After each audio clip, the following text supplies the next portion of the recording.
Good afternoon. For those who are first seeing this video or hearing this recording on DVD or MP3, the first few minutes of this recording are happening not live.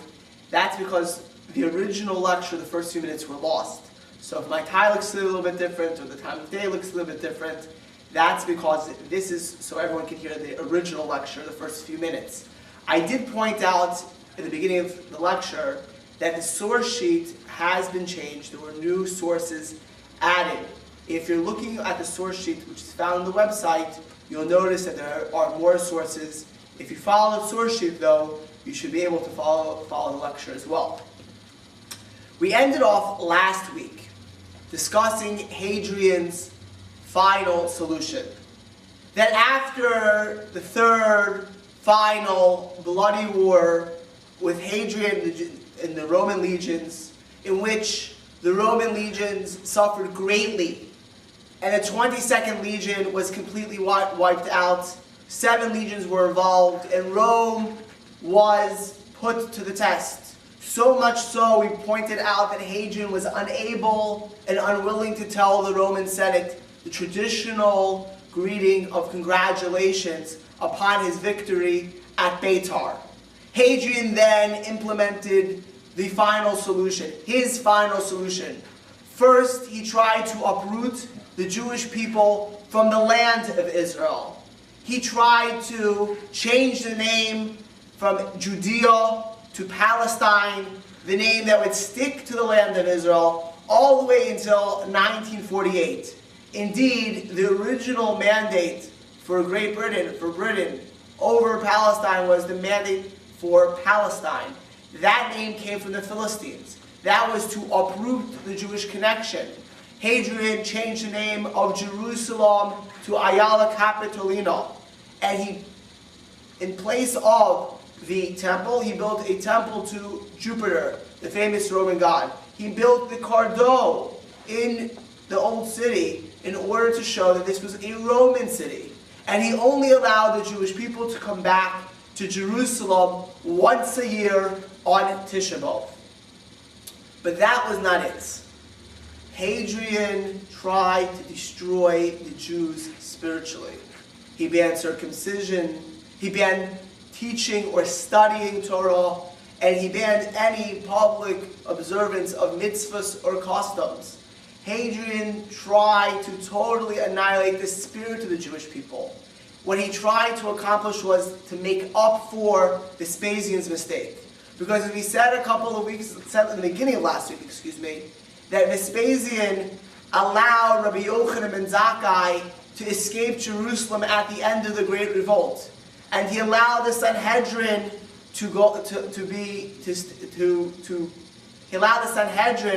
to exist in Yavna. He allowed for the Davidic line, the line of Hillel with Rabbi Gamliel to exist. And he allowed the Tzaddik Hadur, Rabbi Tzadok, not to be killed, and in fact treated him for his 40 years of starvation, and he recuperated as well. Hadrian chased the Sanhedrin. In fact, the Sanhedrin had to go into hiding. And indeed, had Hadrian lived longer, most likely, we would not be here today. It's kind of like if Hitler would have been around for 10 more years, let alone to our very day, we would not be here.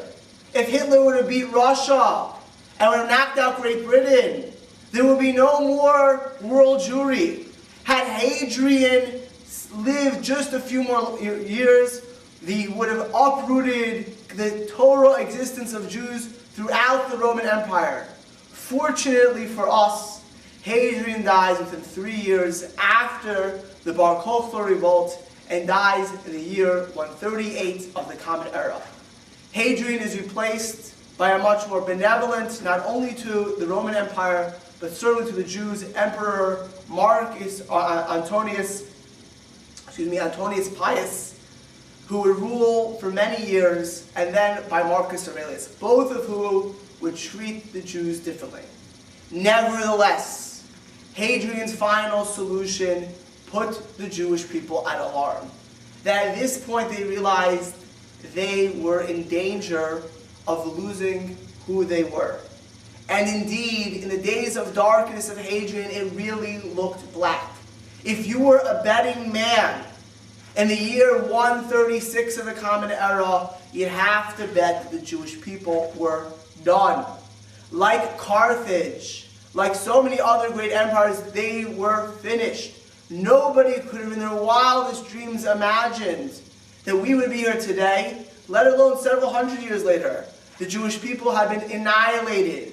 You had Hadrian, the most powerful emperor of the world, proactively trying to uproot and destroy any remnant of Torah amongst the Jewish people. It was a time of depression. And in this time, there were certain great sages, some of whom we'll talk about tonight, who held the banner up high, who not only provided spiritual nourishment for their generation, but to our very day, we live from their words.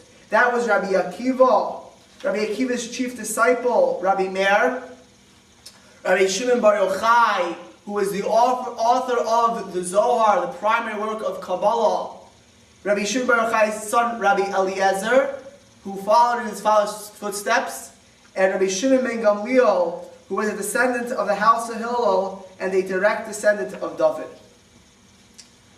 Jewish history, any history, is a history of people.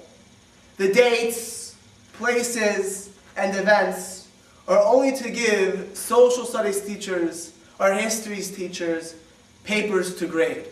They only allow us to see, do know basic knowledge. They do not tell the story of history. They do not tell the story of the world. And certainly in the Jewish people, certainly Jewish history is not made up of dates and numbers, but of the great individuals who led and made the Jewish people. Amongst the many great figures in Jewish history, Rabbi Akiva arguably represents a combination of everything that is heroic about the Jewish people more than anyone else. At least he is one of the most, if not the most, beloved individual in Jewish history. He was so great that the Talmud in Menachem, Chavtes 29, compares Rabbi Akiva to Moshe Rabbeinu. In the Jewish lexicon, that is the greatest compliment of all. What was so great about Rabbi Akiva? Why is Rabbi Akiva to our very day a source of inspiration? Firstly, Rabbi Akiva lacked lineage. Rabbi Akiva represents every man to speak, so to speak. He did not descend from Jewish aristocracy or nobility. He came from a family of converts. There is an opinion that his father is a convert, another opinion holds as his grandfather, but one thing is clear. Rabbi Akiva is a direct descendant of the arch enemy of the Jews, Sisera.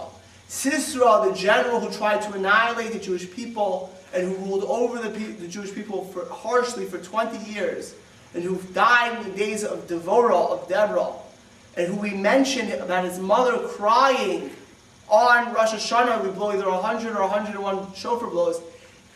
Rabbi Akiva is a direct descendant of this Sisera. Rabbi Akiva, so to speak, is the person who comes from nowhere. He is Middle Israel. He is the individual who lacks yichus. Most individuals, if they know their great-grandfather was a murderer of Jews, if they know their great-grandfather was an arch enemy of Jews, they don't walk around saying, I can be the next Jewish great. I'll be a great Jew. I'll be a great Jewish leader. Imagine in our day, if somebody was a descendant of Hitler, Yamach Shemo, would he go around saying, or would he go around thinking that he could be great? Look at my yichus. Rabbi Akiva didn't let that bother him. He didn't look at his handicap of his lineage, of his pedigree. He looked, what could he do? The second reason why Rabbi Akiva was great, and the second handicap he had, is that Rabbi Akiva, who will ultimately be the leader of the generation, the leader of generations, Chazal, our sages tell us that Rabbi Akiva is Rosh HaChachamim. He's the head of all sages. He is the head of all the sages of the Talmud, are students of Rabbi Akiva. Rabbi Akiva, until the age of 40, was unlettered and unschooled. This unlettered and unschooled individual would become as great as Moshe Rabbeinu. And I won't repeat the whole story because most of us know it. Rabbi Akiva, at the age of 40, goes to the river and he sees a rock. And the rock had made a hole through the water dripping on the rock. And he said to himself, the pasuk in Eov, Yudalad Yutes 14:19, the water wears down rock, and even great stones are rubbed smooth by the force of water. This became Rabbi Akiva's motto, that just like water wears down rock, so too Akiva can become a scholar. Just like water wears down rock, so too every Jew can and will learn Torah. Just as water wears down rock, so too the Jewish people can and will rebuild the temple. And just like water wears down rock, so too the Jewish people will beat out Rome. We will outlive them. We will beat them because we connect to the greatest source of water, to Torah. When did Rabbi Akiva was risen to prominence? While still illiterate Jewishly, Rabbi Akiva meets the daughter of Kalba ben Savua, Rachel. Who is Kalba ben Savua? Our sages tell us that his name is Kalba Savua ben Savua. Kalba means dog, Savua means satiated.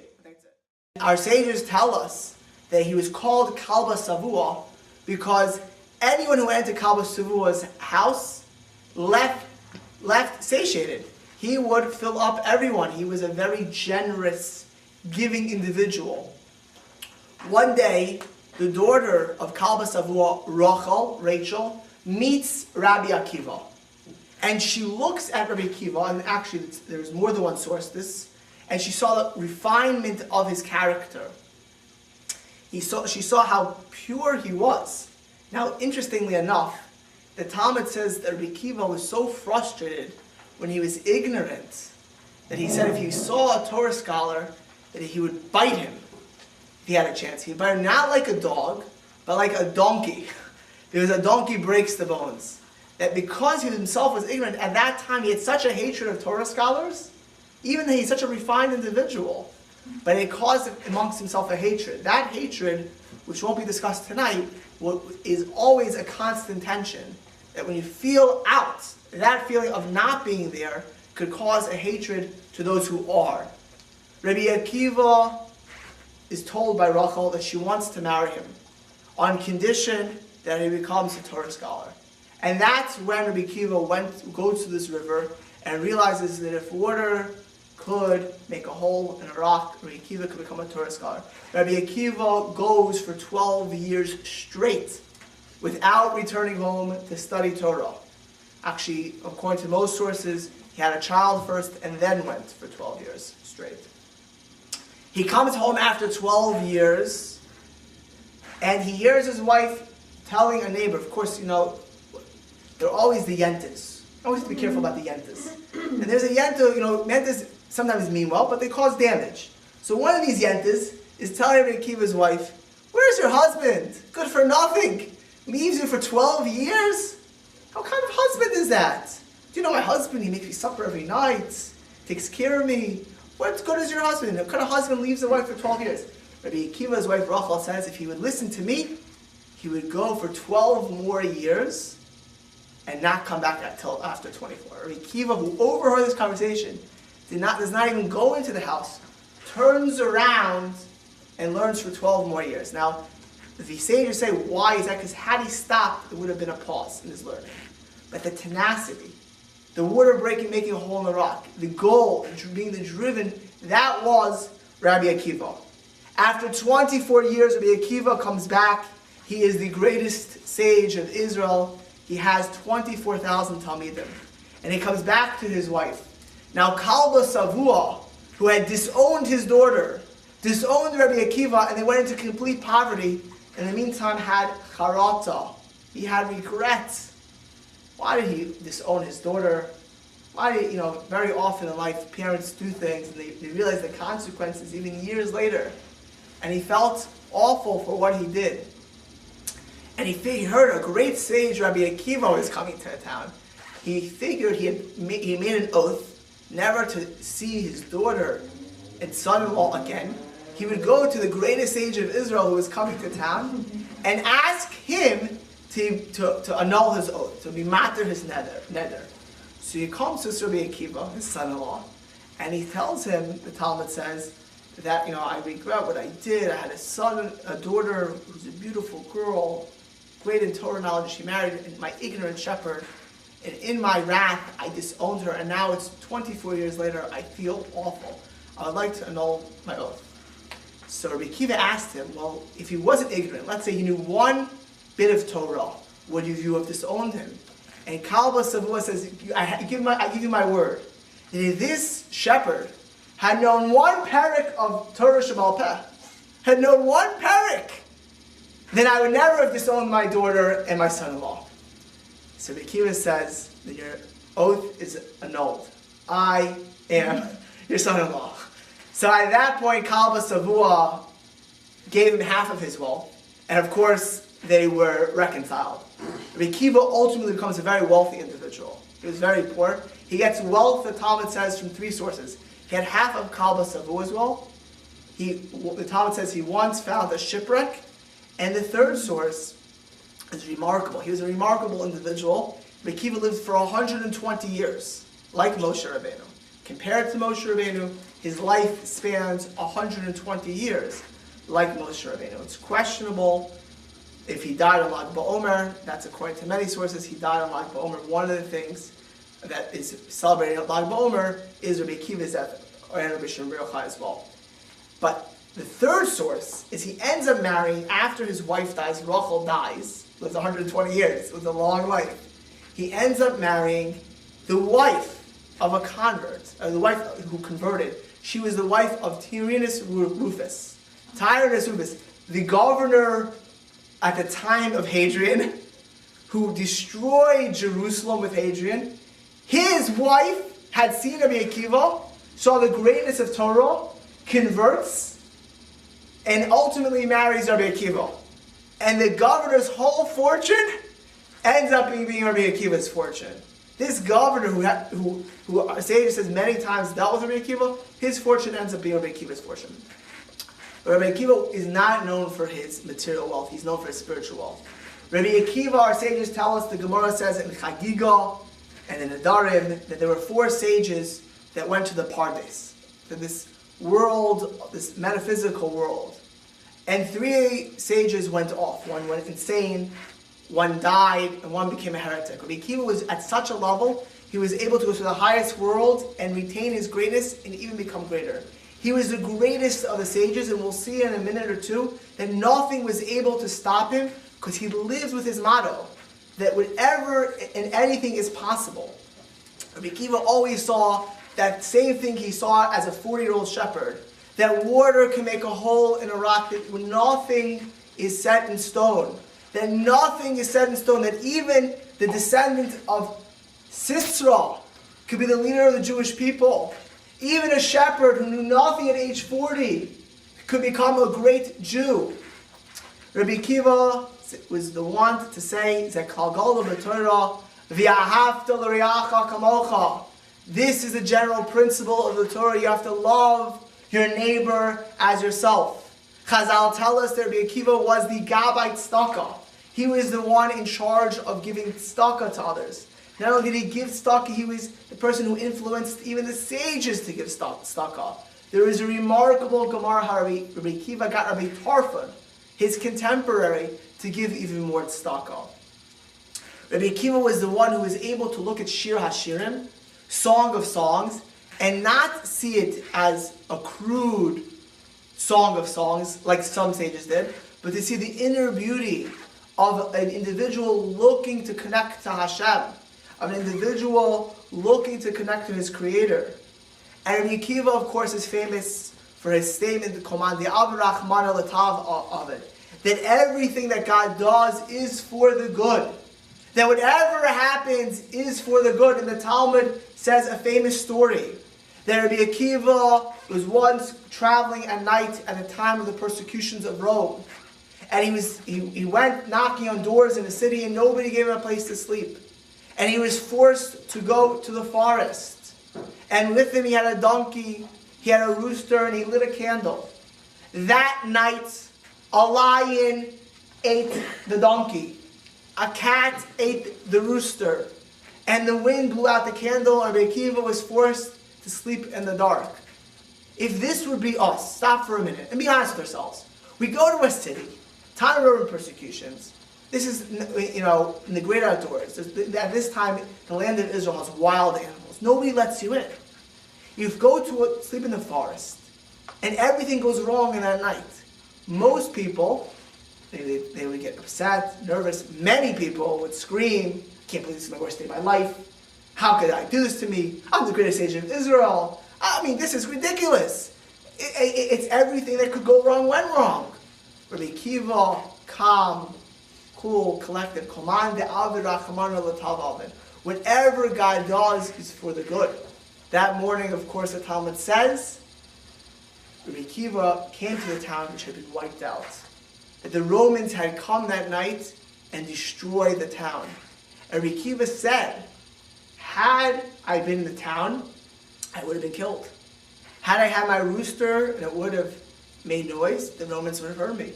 Had I had my donkey and it brayed, the Romans may have killed me. And had they seen my candle, they would have seen where I was, they also would have killed me. Everything God does is for the good. The Talmud says at the end of Makkas that the sages on Tisha B'Av went to Har HaBayis and they saw the temples destroyed. And they all started crying. And Rabbi Akiva was laughing. So they said, "Akiva, how could you laugh when you see our temple destroyed?" So Rabbi Akiva, the person who always saw good, even in the time of dark, the person who could see a rock being penetrated by water, said, "Now I understand." What the sages said, that there would be a day of when boys and girls would play in Jerusalem. That had the temple not been destroyed, we would never see that prophecy. But now that I see the prophecies of the temple being destroyed, which Yirmiyahu and Isaiah had prophesied, now I know that the prophecies of Zechariah and others will come true as well.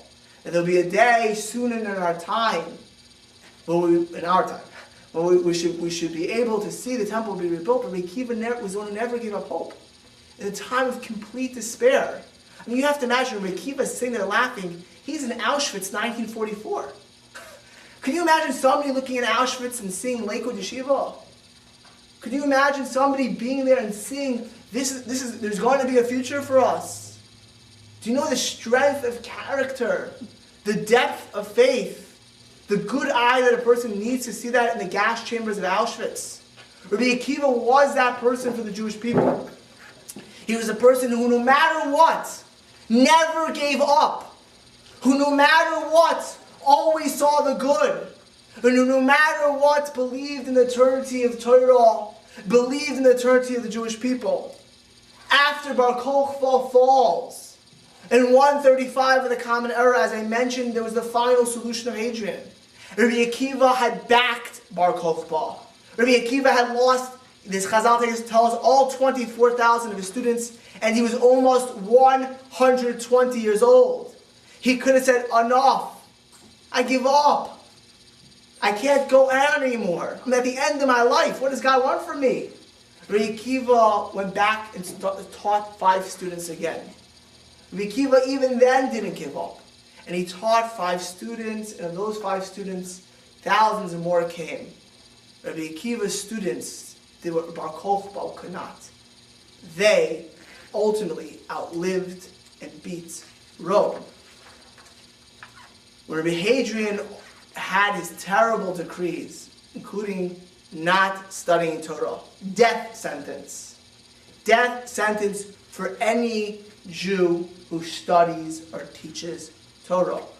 Who was the first to go out to teach Torah? Rabbi Akiva. And of course, the Talmud says at the end of Brachos that Papis sees Rabbi Akiva teaching Torah one day. He says, Rabbi, Papis was his friend. What are you doing? You're going to get yourself killed. So Rabbi Akiva gave him the analogy of a fish out of water. He says, we're fish, we need our water. We can't live without it. And he says, the Jewish people will survive, you'll see. But I'm going to teach Torah. A few days later, Rabbi Akiva was actually caught teaching Torah and he was thrown into the jail. Concurrently, Papis, who had been in the, again, we think Holocaust, he was doing black market, he was a good guy, but in his black market, he was trying to get around Rome, was caught for being involved in the black market. And he ends up in jail. When Papis sees Rabbi Akiva, he says, Rabbi, praised are you. You're going to die teaching Torah. Woe is to Papis. I'm going to die for what? For black market trading. Rabbi Akiva, of course, goes out to the Hippodrome in Caesarea. Now, the Hippodrome is there to this day. If you go to Caesarea, you can see the Hippodrome. It's one of the only, I think, 4 or 5 in the world that's left of the Hippodromes, with these coliseums where they had gladiators and all the things we discussed last week. So Rabbi Akiva was taken publicly to the Hippodrome, either on Erev Yom Kippur or Yom Kippur of 136 in the Common Era. And our sages tell us that he died, he was combed, his flesh was combed. And as he dies, he's saying Shema Yisrael. And his students asked Rabbi Akiva, said, Rabbi, so much? He said, my whole life I waited for this. My whole life was to say Shema Yisrael in the name of God, even as I would die. That was Rabbi Akiva. Even in the day of his death, he was always able to connect that, to realize the eternity of Hashem, that anything could be possible. Rabbi Akiva, of course, died that day. And according to legend, Rabbi Akiva was taken by Eliyahu and buried in Tiberias. If you go to Rabbi Akiva's kever, it's not in Caesarea, it is in Tiberias. It's in Tiberias. Actually, the Ramchal, who we'll discuss in quite a while from now, is buried right near Rabbi Akiva. But Rabbi Akiva really didn't die. In each one of us, we have Rabbi Akiva. Every word of Torah to our day is because of Rabbi Akiva. Every Gemara, the essence of the Jewish people, we are only here because of Rabbi Akiva. And Rabbi Akiva was the one who gave the Jewish people the hope, the will to survive, and the knowledge that no matter where, no matter what, if it will be the pogroms, the crusades, the Alomahads in Morocco, the Holocaust, we will overcome. We can always see the good even in the dark. That the Jewish people are eternal and that Torah will always be learned. And that's why the Jewish people treasure him. Rabbi Akiva was the hero of heroes. He had the warmth, the humanity, the goodness, and the hope that Judaism is always symbolized by, which is the essence of the Jewish people. And Rabbi Akiva is the one who prepared us for the exile. Rabbi Akiva was the one who always reminded us that when you look at our day and time, and if so many people come from different directions, that water could always make a hole in stone. Who could have imagined after a Holocaust you'd have tens of thousands of Jewish boys studying yeshivas today? That you'd have literally, millions of Jewish people coming back slowly to Torah. And who could have imagined in 1945 anything that's today?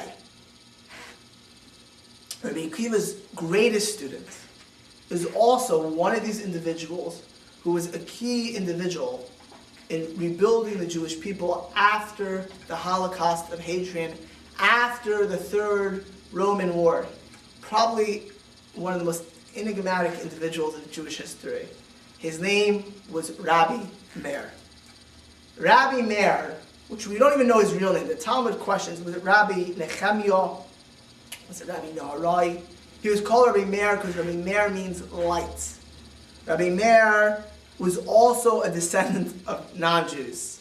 Rabbi Meir, believe it or not, was a direct, and this is not that far off, descendant of Nero. The Emperor Nero's great-grandson was Rabbi Meir. Now, you have to know, if you can look at Roman historians, Jews were kicked out of Rome. And this would, of course, key into early Christianity. Rome was a very pagan, violent society. Judaism, when the culture conflict would come, people were impressed with Judaism. And some of the greatest Roman minds, I mentioned last week, Onkelos came. Some of the greatest Roman minds joined the Jewish people. Ultimately, though, it was not for the masses. Christianity would tap into that and make it user-friendly for anyone to join. But you have to imagine there were many great minds that came into the Jewish people then. One of them was Rabbi Meir's parents. So Rabbi Meir is a direct descendant of Nero. He also comes from that background. But he is the bridge.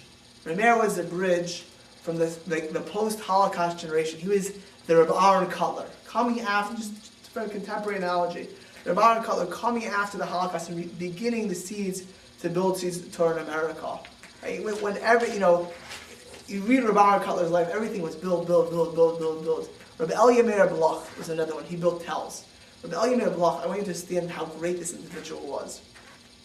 He lost his wife and kids in the Holocaust. They were murdered in 1941 in tells. Now, he did not have accurate information of that until 1945, until after the war. He assumed they were dead, but there's a letter he writes. Now, the halacha is, if you know people pass away after a long time, and you find information years later, you only sit Shiva for a moment. There's no actual Shiva. So Elya Meir Bloch said in this letter, he said, I just found out, confirmed my wife and children were killed in this state in tells. He said, I sat for the moment, and I truly mourned. But now I must go on. I have no time to mourn. I must build. And that is what he did. I must build. Rabbi Meir was in that generation. He was the bridge. The Talmud said that Rabbi Meir was the greatest, the most brilliant of his generation. Interestingly enough, we don't generally paskin like Rabbi Meir. He was too brilliant. People couldn't understand him. It's interesting today, even some of the greatest minds are not the greatest Rosh Yeshivas. Because if you have information which nobody can understand, and you can't communicate it, so it's hard to follow it. I mean, if it's too deep for even his peers to understand, great peers, that's why the halacha does not follow Rabbi Meir. Beyond that, Rabbi Meir had a second teacher. And this is a contrast I want to make. Rabbi Meir's second teacher was Elisha ben Avua, also known as Acher, the other, or another. Elisha ben Avua was one of the greatest sages who became a heretic, who lost his faith. And there are a couple of reasons the Talmud says. One is, he once saw somebody doing the mitzvah of Shiluach HaKain, chasing away the mother bird before taking the baby, which the Torah says merits a person a long life. As this person chased it away, he fell down the tree and died. And he lost his faith. Another reason the Talmud says is he saw his Rabbi Chutzpis, who was one of the 10 martyrs, who he mourned for on Tisha B'Av and Yom Kippur, who is known as the Golden Tongue. He had his head beheaded. I said, how could this Chutzpis have his tongue removed? He who spread so much Torah. Elisha ben Avua was the opposite of Rabbi Akiva. I never saw this, but I always thought this. Then why did Rabbi Meir have to learn by both? He learned by the Rabbi Akiva, and he learned by his opposite. Elisha ben Avua was the person who saw Auschwitz and got turned off, and who gave up, who became a heretic. He said, it can't be that God could run the world and let these things happen. Most of the rabbis left Acher. Rabbi Meir was the exception. Rabbi Meir, the Gemara says, and Chagiga said, I only eat the fruit and I discard the peel. Okay. Rabbi Meir after Acher dies, actually before that I should say, he was once walking Acher on Shabbos, speaking to the Torah, and they got to the Tchum, the border for Shabbos. And Acher, who was the old-fashioned heretic. Today heretics don't know anything. In those days, the heretics knew something. Today Reform Rabbi is an Amaretz. He doesn't know anything to be a heretic. He's a heretic. He doesn't know why. But in those days, these were geniuses. 130 years ago in Lithuania, you had people who would desecrate the Sabbath, you knew Shas. This is, so Acher is going to the board, speaking to Rabbi Meir and learning, and he tells Rabbi Meir, you have to turn around now. We're getting to the Tchum Shabbos. You can't go beyond this point. Return to your place. So go back. So Meir says, well, just like I'm going to go back and not cross the Tchum Shabbos, why don't you come back with me? Why don't you return and do tshuva? So Acher says, Elisha ben Avua says, I can't. I already heard a heavenly voice saying everyone can do tshuva, but for Acher. And our sages say that really was a test. The Rabbi Akiva of the world would have came back. Because Rabbi Akiva was a person who saw that even in Auschwitz, even after Hadrian, even when I'm 40 years old and unlettered, even if I'm the grandchild of Sisera, it doesn't make a difference. You can always come back. It's never too late. Everything is possible. Ultimately, Rabbi Meir himself redeems, the Talmud has a very long story, he redeems Acher from Gehenna. And he says that if God won't take him out of Gehenna, I'll take him out of Gehenna. That was Rabbi Akiva. That was the strength of Rabbi Akiva. And I really believe, I never saw this, but I always believe this, and I don't believe this, I think it's true, that Rabbi Meir learns from both to teach us that the example is Rabbi Akiva. That the example ultimately is Rabbi Akiva who was able to see Auschwitz and see the good, who never gave up, who saw that the rock could always be broken. You can always make a hole. Rabbi Meir is also known as Rabbi Meir Baal Hanes. Rabbi Meir, the master of miracles. Why is Rabbi Meir known about that? Well, the Talmud tells a story of this appendage to his name. After the destruction of Beitar, as I mentioned, Hadrian had very, very harsh decrees. He took Jewish girls and he put them into brothels. One of the Jewish girls that he put into a brothel is the daughter of Hananiah ben Tradion, one of the greatest sages of Israel, also one of the 10 martyrs. Hananiah ben Tradion was also the father-in-law of Rabbi Meir.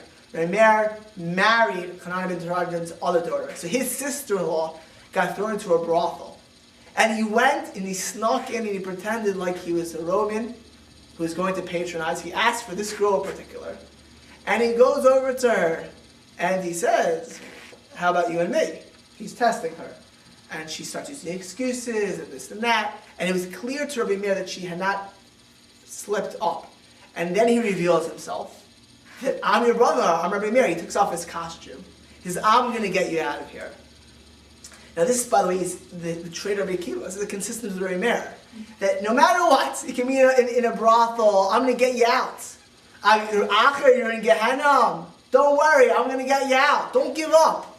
We're going to do it. This is the story of the Jewish people. And this is why these people are the ones who build Torah Shabbat Peh. These are the ones who bridge the post-Hamas and would be the soul of the Gemara. These are the soul of the Mishnah, these Rabbanim. Rabbi Meir says, I'll get you out.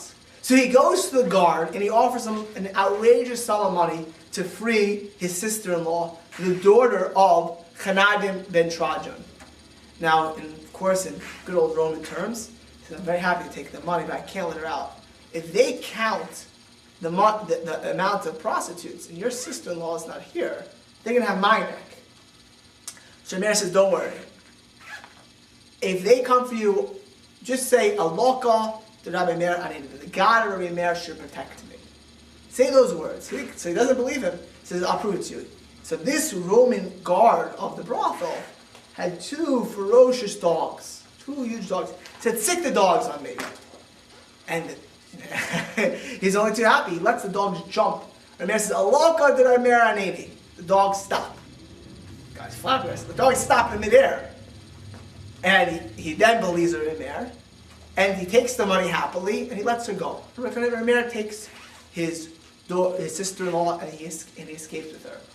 Shortly afterwards, they come looking at the, like the Nazis. They counted the barracks. They have the right amount of girls here.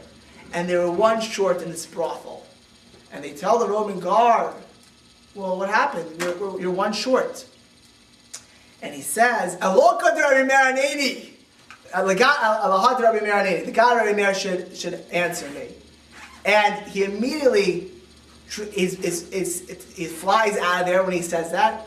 He sees this happen, he converts. The Talmud said he converted, this guard converts and became a Jew, and it was not only the God of Rabbi Meir, it became his God as well. This actually, Allah Rabbi Meir Aneni, Rabbi Meir Balanes became, not only the name of Rabbi Meir, became a famous charity.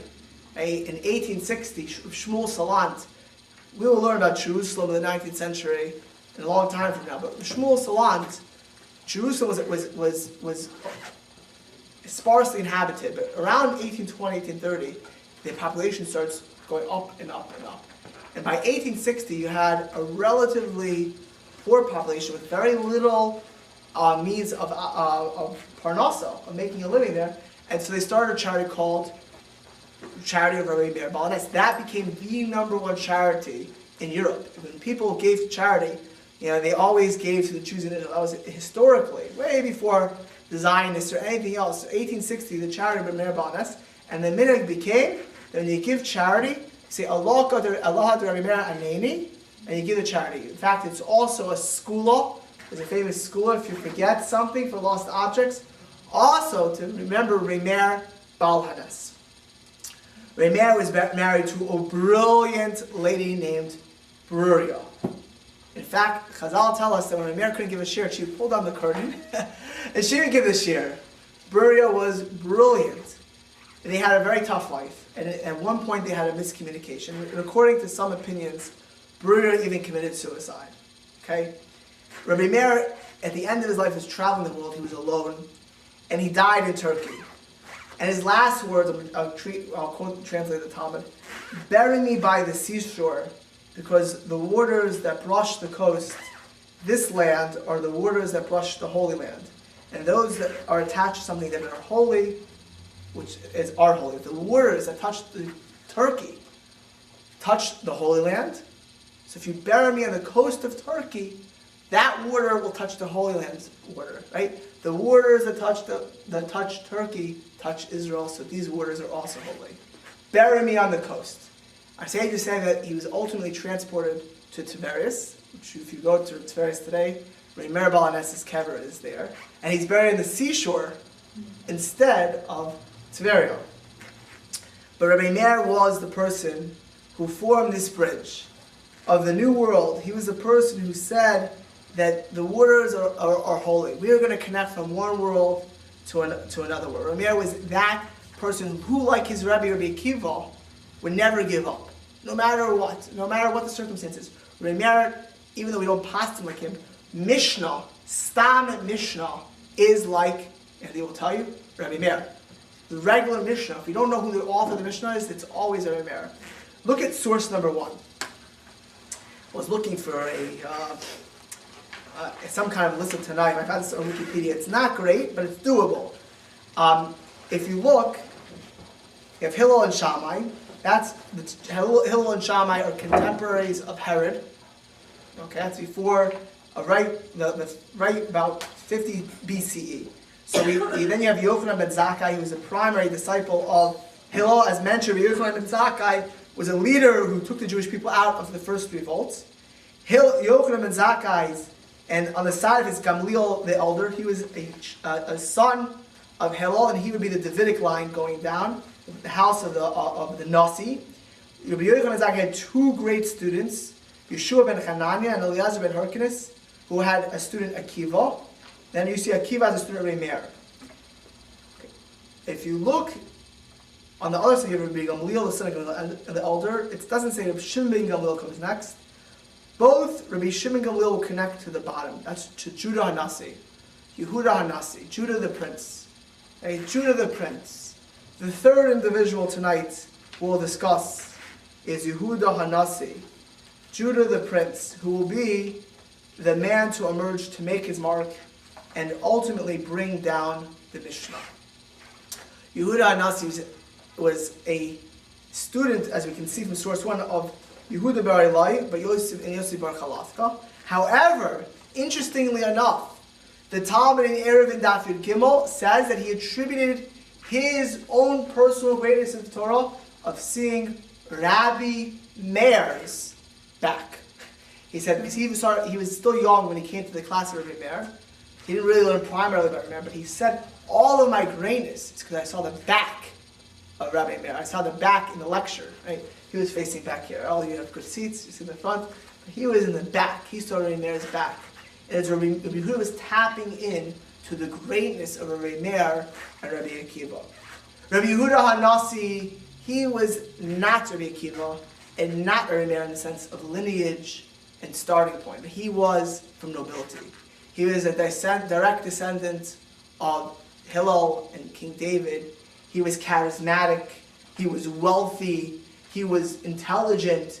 He was brilliant in all ways. He was the person who was necessary to deal with not only the Jewish people, but the Roman emperors as well. And as God had it, as Hadrian died in 138, Rabbi Yehuda HaNasi was able to become very good friends with both Marcus Antoninus Pinus and Marcus Aurelius. The Talmud says that Rabbi Yehuda HaNasi in particular had a very good relationship with Antoninus. Now, historians debate who is this Antoninus. Some say it's Antoninus Pius. Others say it's Antoninus Marcus Aurelius, because Marcus Aurelius was also an Antoninus. Most historians say it was Marcus Aurelius, Antoninus Marcus Aurelius, which would make sense because the Talmud talks about how Antoninus and Rabbi Akiva would always talk about philosophy, about life.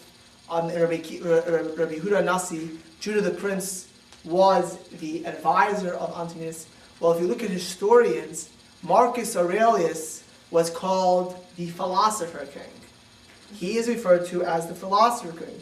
Both Diocassus, the biographer, his own biographer, referred to him as a philosopher king. The early Christians, Justin Martyr, Melito, also give him the title. Listen to the words of Herodian on Marcus Aurelius. Alone of the emperors, he gave proof of his learning, not by mere words or knowledge of philosophical doctrines, but by his blameless character and temperate way of life. It was in this time, this moment of silence, of this kind of small golden age where Marcus Aurelius and Rabbi Yehuda HaNasi had such a good relationship that at that time, Rabbi realized it's now or never to record the Mishnah. Now, in this time of chaos, it was more than just a time of chaos of peace. They realized that tomorrow Rome can turn again. And they had suffered so much. But beyond the suffering, it was also a very new reality. And that is that the Jewish people had become dispersed. The land of Israel was slowly but surely losing its population center. First of all, there was no temple. People weren't that interested in coming to Israel. I mean, the Babylonian Jews weren't coming. Other Jews had went all the way to North Africa, to these little countries like Morocco and Libya, even up to Spain. And the Jewish traders followed the Roman legions up to Gaul, modern day France and Germany. And there are sites where historical evidence shows there were Jewish settlements 2,000 years ago in Germany and France. They had followed the Roman legions up, kind of like San Francisco, the 49ers. The Jews were here with the 49ers. But as the Romans went up north, the Jews were there with them, selling and buying. So the Jews had become dispersed. And many, many Jews are going all around the world. And as opposed to having a central Jewish world where people can study, there is now a real Jewish diaspora. And the concern was that as Jews spread out, if you don't do it now, we're going to end up with 15 different Judaisms. In fact, within 150 years, there will be practically no Jews left in the land of Israel. Rabbi Yehuda HaNasi was prophetic in this, and he so seized the moment. He could have said, nothing will happen. I won't be concerned about it. I won't plan for tomorrow. Right now, me and Marcus Aurelius, we're best of friends. What could possibly go wrong? But he saw the reality of the world around him, and he decided to redact the oral law. He decided to redact the Mishnah. Now, one of the reasons why the oral law, the oral Torah, was never recorded from generation to generation, because if it's recorded, it can become frozen. the Medrash Tanchuma and the Talmud in Gittin expound that the principles of the oral Torah stayed the same, but the application of these principles was meant to be adapted to all types of people in all types of circumstances. If you write it down, there's a danger of becoming frozen. In the old days, you had experts in all areas. It means there were Jewish scholars that would go through the oral law. There were notes. People had notes. But everyone became an expert, and you would pass it down. Individuals kept notes. Rabbi Meir actually was the note keeper, the main note keeper of his generation. The brilliance of Rabbi Yehuda HaNasi is that he was able to start Mishnah by not freezing the law, by making it that the way Mishnah was crafted is we can figure out what to do today about a video camera or a car on Shabbos, what Jewish law will say about all kinds of DNA treatments, to medical procedures, to things which they never could have imagined, because it all will come from these principles. The way Rabbi Yehuda HaNasi and the sages crafted the oral law is they kept that reality of a living Torah, not like conservative does, who doesn't take the Torah seriously, but with the principle of the Torah. Look at source number 2. This is from Rabbi Aryeh Kaplan, the Handbook of Jewish Law, which is an excellent book, by the way, for those who want some not so light reading, but good reading. The oral Torah was originally meant to be transmitted by word of mouth. It was transmitted from master to student in such a manner that if the student had any question, he would be able to ask and thus avoid ambiguity. A written text, on the other hand, no matter how perfect, is always subject to misinterpretation. Okay, I can only tell you how often do I get, Rabbi, I read in a book so-and-so, and the person was doing something on the Sabbath or kashrus, even in a good English book with very explanatory, lots of notes, and people make mistakes, let alone very esoteric topics, much more complex topics, or applying one law to another law, because there's only so much you can write. There's always new grays and new permutations. I saw this law, so it must be, in this case, it would be applicable as well. And you give up asking to figure it out. If the entire Torah would have been given in writing, everyone would be able to interpret it as he desired. This would lead to division and discord among people who follow the Torah in different ways. The oral Torah, on the other hand, would require a central authority to preserve it, thus assuring the unity of Israel. In other words, no one was able just to get up and say, I know what the Torah says. It made it that you went to the Sanhedrin, you went to the rabbis, and you had one authority. It was one hierarchy of understanding the Torah. Look at source number 3. So why do we write it down? Number 12. This is from the Maimonides, the Rambam's Introduction to Mishnah Torah. In the beginning of Maimonides' Mishnah Torah, which is his magnum opus, his code of Jewish law, he discusses the writing down of the oral Torah. Our holy teacher wrote the Mishnah. From the time of Moshe to our holy teacher, no one had written a work from which the oral law was publicly taught. Rather, in each generation, the head of the then existing court, or a prophet of the time, wrote down for his private uses notes on the traditions he had heard from his teachers, and he taught to the public from memory. Let's get to number 15. Why did our holy teacher do so and did not leave the things as they were? Because he saw that the number of students was continuing to go down.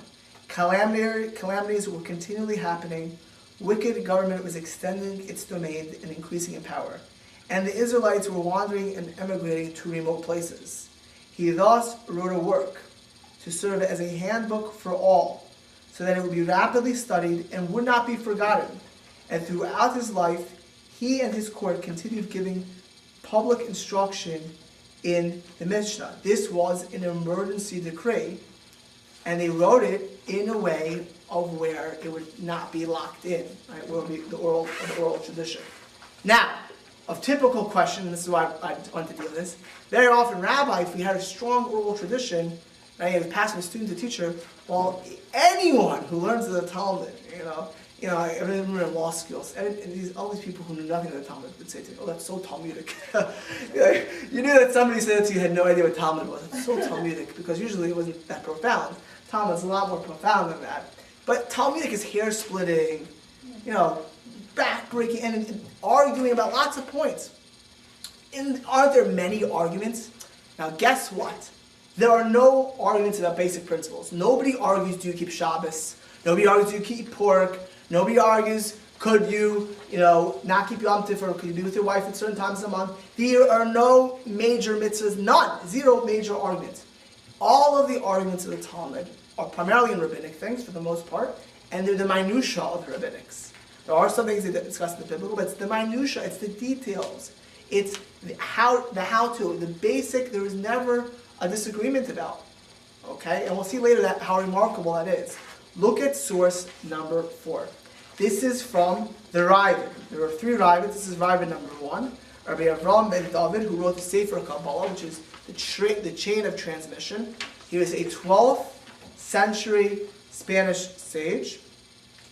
And if a person wants to claim, since the rabbis disagreed in several places, I cast doubt upon their statements, you must rebuke him and explain to him that the sages never disagreed about the principles of the commandments, but only regarding the details of their application. Skip. For example, the sages did not disagree about whether one should light candles for Shabbos.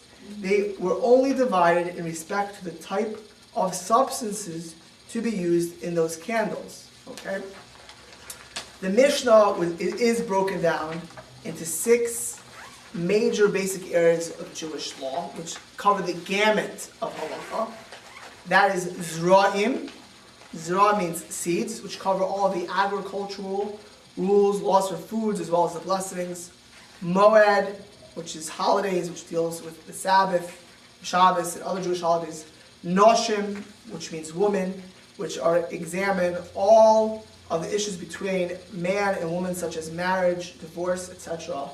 Nezikin, which deals with tort, criminal, civil laws. Kachim, which means holy things, which covered all the laws of the temple. And Taharas, which means pure things, which went through all the laws of spiritual purity. There were 63 tractates of Mishnah, covering 525 prakim, 525 chapters.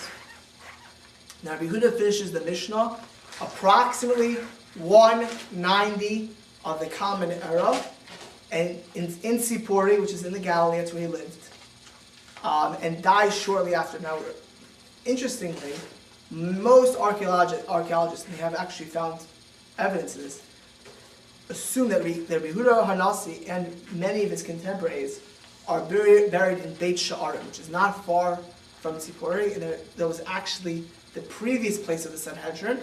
They found all kinds of caves with evidence that these people were buried around there. But Beit Sha'arim, actually, you can visit it. It's go to North Israel, you see a lot of these sites are still completely there, and interesting from an archaeological perspective. I just want to continue, we're going to skip ahead a little bit today to the writing of the Talmud. Because the Mishnah was written in classical Hebrew. Mishnah is very easy to understand. Easy Hebrew, right? Mishnaic Hebrew, it's written concisely. In many places it's cryptic, what the Mishnah is talking about, because they didn't want to write down all of the oral law. Because again, once you write down all the oral law, you have a lot of people who abuse it and misuse it. And they're not going to go to the sages to do that. Haraya, the greatest proof is, after the Septuagint is translated to Greek, guess who pops up shortly later? All kinds of cult groups, including the early Christians, who will have the Bible translated for them. Most pagans who converted to Christianity, they use the Septuagint, and they would then interpret it as they liked. Right? There is a danger of writing it down. The Talmud will continue the Mishnah's thing of having many things cryptic. So as much as written down, you still have to have a teacher. I personally have been involved in studying with some of the most brilliant minds from Ivy League universities, as in Philadelphia in particular, and you have PhDs who can't crack Talmud. And, people who are mathematic geniuses, science geniuses, history. If you don't have a Rebbe-Talmud relationship, It's very, they were doing it in times of Rome. So they have a very hard time. I once heard a story that there were two Ner Yisrael guys who were studying in Johns Hopkins in the library, and passed by them one of the great, I forgot what his name is, famous archaeologists who was in Hopkins. You know who he was? He's very into biblical archaeology. So he said to them, he saw them studying, he said, you know what, I tell you the truth, I memorized Aramaic. And I've been trying, this is before art school, in the 1950s, I've been trying to read Talmud, I can't figure it out.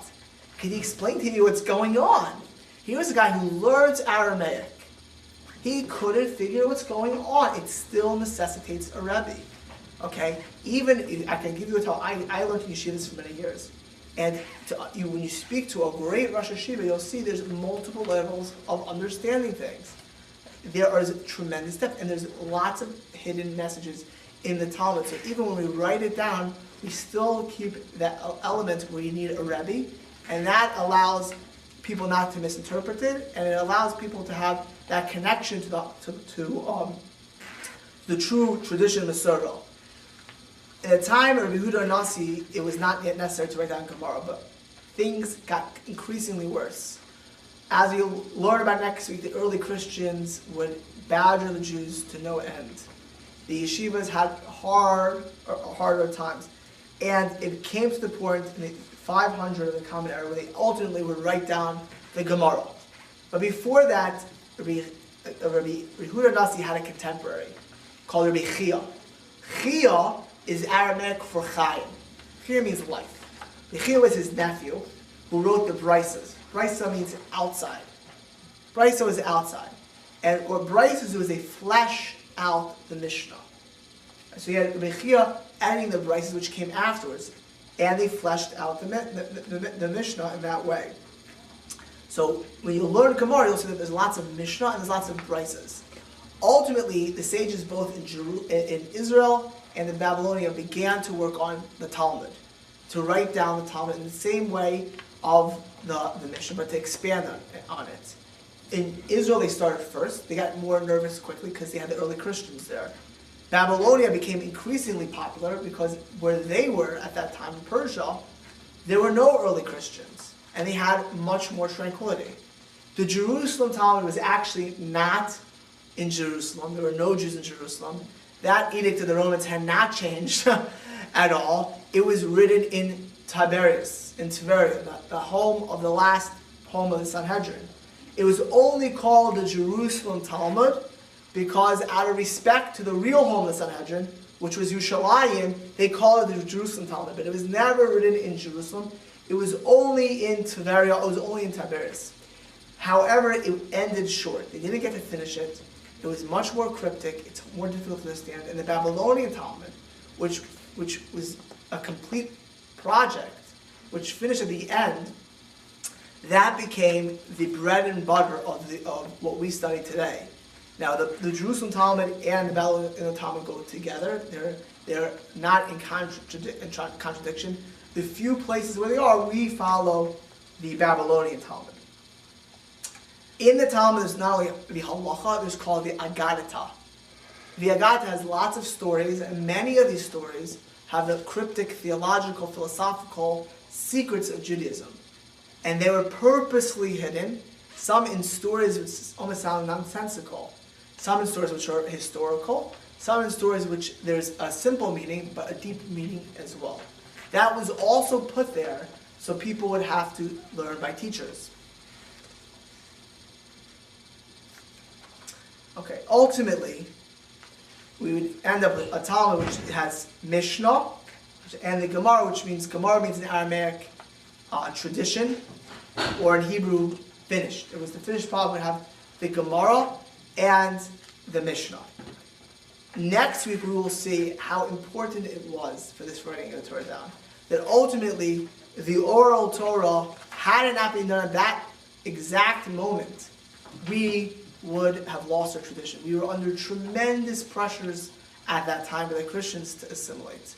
I want to just give a brief excursus about the oral law, about the oral Torah, because we're already discussing it. I want to deal with a couple of issues which are very commonly asked. Some of these sources you will not have, but I will update it as I said, and you'll get it tonight or tomorrow. Common question, Rabbi, how do we know the oral Torah always existed? I can't tell you how often I get that question by secular Jews. Usually confused people who come from a somewhat background, because most secular Jews who don't come from any background never heard the oral Torah. As I said 2 weeks ago, a lot of them never heard of Jeremiah or Yeshaya. They definitely didn't hear of an oral Torah, of a Talmud. So how do you know the oral Torah always existed? So I want to give one of the most famous examples, and that's from Devarim, Parakid Beis. Listen to how the Torah says the law of Shechita. I'm going to say it in English because you don't have the Hebrew in front of you. You may kill of your herd and flock, which the Lord gave you as I have commanded you. And you may eat within your gates after all the desire of your soul, as I have commanded you. What is this as I have commanded you? Where do we find anywhere in the written law the law of ritual slaughter, the law of Shechita? You don't see it anywhere. What does it mean, as I have commanded to you? It's not in Bereshis. It's not in Shmos. It's not in Vayikra. What do you mean, as I have commanded to you? How do you do Shechita? How do we ritually slaughter? What was the Torah talking about? Hey, that is showing that most mitzvahs are as I have commanded to you. Another example, if you look at when we're given tefillin, listen to the verses on tefillin. And you shall place these words on your hearts and on your souls, and bind them for a sign on your hands. And they shall be frontlets before your eyes, totofas, between your eyes. And you shall write them down upon your doorposts of your house and upon your gates. What are tefillin? Are they red? Red tefillin? Are they circular? What's in the boxes of the tefillin? What are you writing down? What words? We have no idea what the Torah is telling us. What are tefillin? What is it referring to? Again, Ari Kappa, we don't have this source, but I'll have it tonight or tomorrow. There is no description of them, nor any hint as to how they may be made. The Torah was not meant to be a mere book lying on a shelf. It was meant to be part of the everyday life of an entire people. And as such, it could only be transmitted by the word of mouth. The oral Torah was handed down from teacher to disciple for almost 1,500 years, until the harsh Roman persecutions finally threatened to extinguish it completely. Finally, some 1,700 years ago, it was written down to form the Talmud. The Talmud itself cites tefillin as a prime example of a case where the full description of a commandment is found only in the oral Torah. Now, when you think about it, when the Talmud is centered on the Jewish people, they had tefillin and they were ritually slaughtering. You don't find any debate amongst any of those laws. Nowhere in Jewish history, nowhere in Christian history, nowhere in any history book do you ever see the people question, do tefillin really look like this? Does this really have to? It was completely, the Talmud and the Mishnah, at the two periods, were completely accepted by the entire Jewish people. It would only be hundreds of years later that you'd have Karaites popping up for many other reasons which we'll discuss, saying, well, I don't know about this oral law. But when the Talmud comes out, and truth is, if you ever ask a Karaite, they have ritual slaughter. So you ask them, oh, you slaughter your animals. How do you slaughter it? They have no idea how to answer it. Right? They can't answer any of these questions. Right? It's almost comical if you get into conversation with them. Like, oh, you do. They rely on the sages themselves. But it was completely accepted. Right? And it was not any matter of debate amongst these topics. The point is that both the oral Torah and the written Torah were given concurrently. So how do they work together? Look at source number 5. This is of Sham Shimon for Hirsch, who had to deal with reform. One of the things, besides the written law, that the reform rejected was the oral law completely. The written law, reform contends to this day, is not for Moses at Sinai, but it's a Jewish book. It's a persuasive Jewish book. You can learn a lot of cultural things. The oral law he didn't even deal with. So he first dealt with these people. Look at source number 5. The written law, the Torah Shebechsav, is to be the Torah Sheba'al Peh, in the relation of short notes on a full, extensive lecture on any scientific subject. For the student who has heard the whole lecture, short notes are quite sufficient to bring back afresh to his mind at any time the whole subject of the lecture. For him, a word, an added mark of interrogation, or exclamation, a dot, the underlining of a word, etc., is often quite sufficient to recall to his mind a whole series of thoughts or a remark, etc. For those who had not heard the lecture from the master, such notes would be completely useless. If they were trying to reconstruct the scientific contents of the lecture literally, from such notes they would of necessity make many errors. What is Rav Hirsch saying? Rav Hirsch is saying that when we have the written law, we have the short notes of the great lecture given at Sinai. You can't understand the Torah by being a Christian fundamentalist, by just reading the Bible and reading the shorthand notes. You're going to make mistakes. Imagine hearing a brilliant lecture, writing down a few notes. Jim, you're into science, Chaim. And could you, if you make a few notes, would people misconstrue and make mistakes? They'd say an eye for an eye literally makes an eye, when it didn't mean an eye. I had a friend, I went to the story on a Shabbos, who was a professor at Villanova. He's a brilliant Talmudist, and he's a law professor as well. So they asked him to give a class at a Christian school, and he gets to this Christian school, evangelical Christian school, and they asked him to talk about the Talmud. So he goes to the Christian school, and he says to them all, how many of you know the Bible? Everyone raises their hand. We all know the Bible. And he says, what's the first commandment of the Bible? Fruitful and multiply. Everyone, these people are, Christian fundamentalists, they read it. What does fruitful and multiply mean? No one raised their hand. 1 child, 2 children, 3 children, 4 children, 40 children. Is it never enough? What does it mean? It's his first mitzvah. He said, the Talmud tells you all of this and more. It explains everything. All you have in the written law is shorthand notes. If a person would try to understand Judaism with the written law, he's going to make mistakes. He's only seeing part of the lecture. He's only seeing the shorthand notes.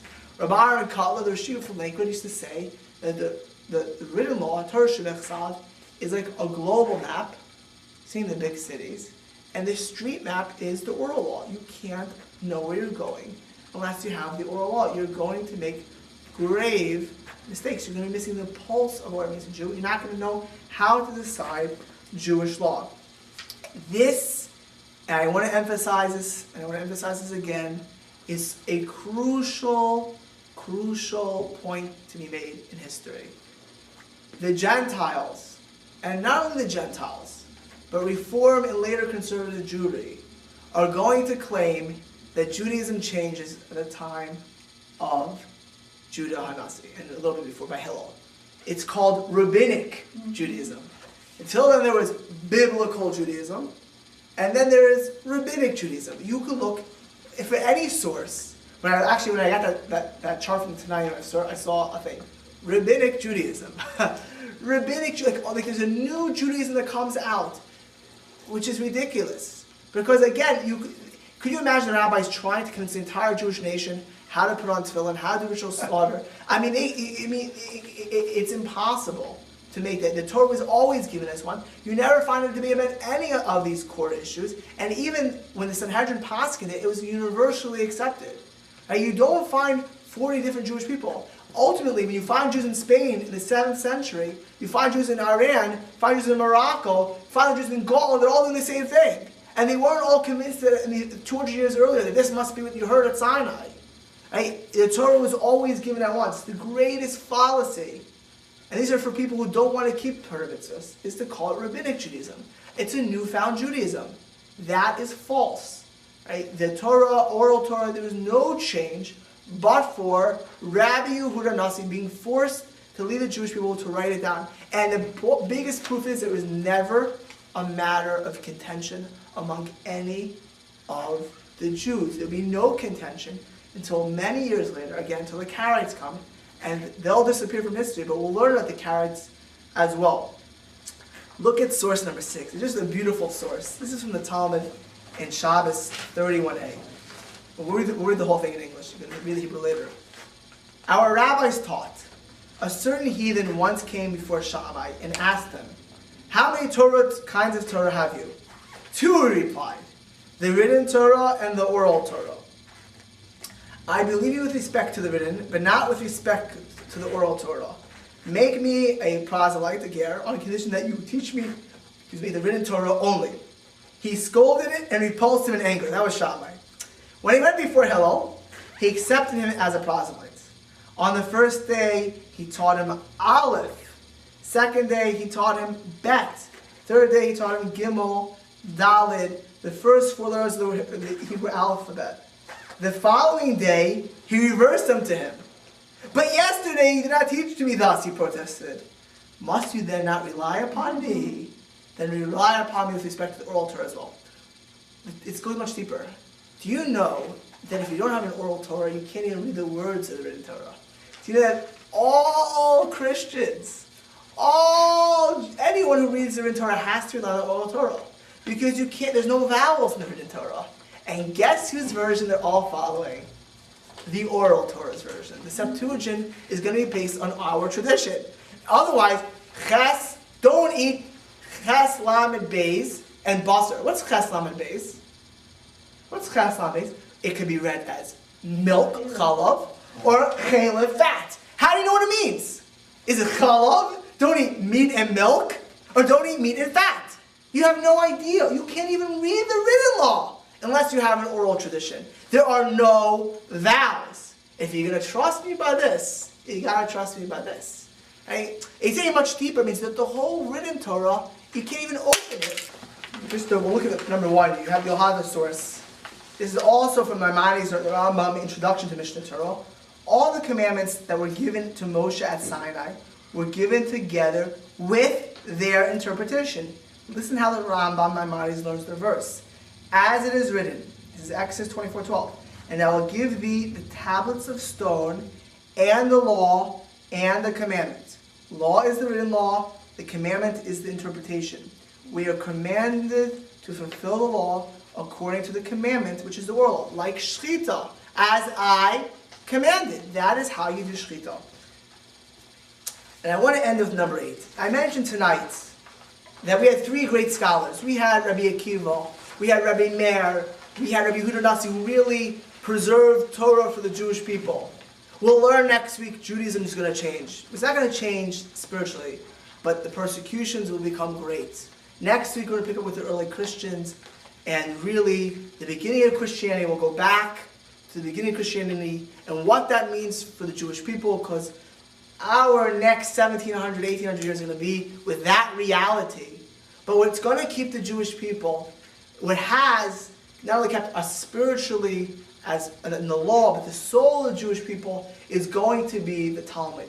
It's going to be this spirit of Rabbi Akiva, that the rock can be made a hole in it, that I'll always see the good, that the Torah is eternal. Don't worry when you're in Nazi Germany. Don't worry when you're in communist Russia. Don't worry when you're under the Shah or the Khomeini in Iran. Don't worry when your Marano's hiding in Spain in the 16th century.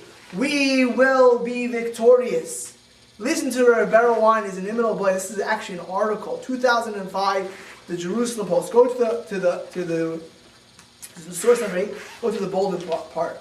Throughout Jewish history, the Jewish people in all of their lands of dispersion basically lived a Talmudic way of life, differing little from the ways of the lives of their ancestors in Babylonia during the period of the compilation and editing of the Talmud.